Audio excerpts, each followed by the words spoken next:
হয় না রে, আজকে মনে কর সবার জন্য মুড়ি মাখাচ্ছি। আর এটি মনে কর আমি সুন্দর করে পেঁয়াজগুলো ছিলে দিচ্ছি। আর আমি কিন্তু মুড়ির মধ্যে রসুনও দিই। তোরা কে কে মুড়ির মধ্যে রসুন খাইতে পছন্দ করিস আমাকে কিন্তু জানাস। আমি এটি মনে কর পেঁয়াজ ছিলিচ্ছি, তারপরে রসুন ছিলবো, আর তারপরে এই যে দেখতে পাচ্ছি লেবু। এই মুড়ির মধ্যে লেবু দিলে মনে হয় যে মুড়ির স্বাদটাই দ্বিগুণ হয়ে যায়।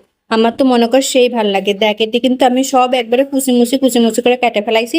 তারপরে একটা মনে কর বড় গামলা লিছি, এই বড় গামলার মধ্যে যত কিছু কাটিছি সব মনে কর একবারে ঢেলে দেবো। ঢেলে দেওয়ার পর কি করব মনে কর এর মধ্যে লবণ ছিটাই, সরিষার তেল আর একটা ম্যাগি মশলার প্যাকেট দিয়ে বেশি করে আগে একটু মনে কর মইতে লিব, যেন একটু সবগুলা গামাখা হয়ে যায়। তারপরে এর মধ্যে ঢেলে দিব মনে কর ইচ্ছা মতো তোর হচ্ছে চানাচুর।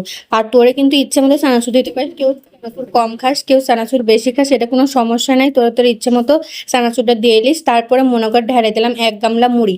আর এই মুড়ি দেওয়ার পর সরিষার তেল আর একটু দিয়ে একবারে সুন্দর করে ঝকমকা করে মাখাই ফেলাইছি। আর তারপরে দেখে কি সুন্দর লাগিচ্ছে, মনে হচ্ছে খালি চানাচুর আর চানাচুর। মুড়ির মধ্যে চানাচুরের স্বাদটাই কিন্তু আসল। মনে কর যত চানাচুর হবি তত মনে কর মুড়িটা খাইতে মনে কর আরো বেশি ভাল লাগবে। আমার তো মুড়ি খাইতে সেই ভাল লাগে। তোরে কারে কিরকম লাগে আমার কিন্তু অবশ্যই কমেন্ট করে জানাস।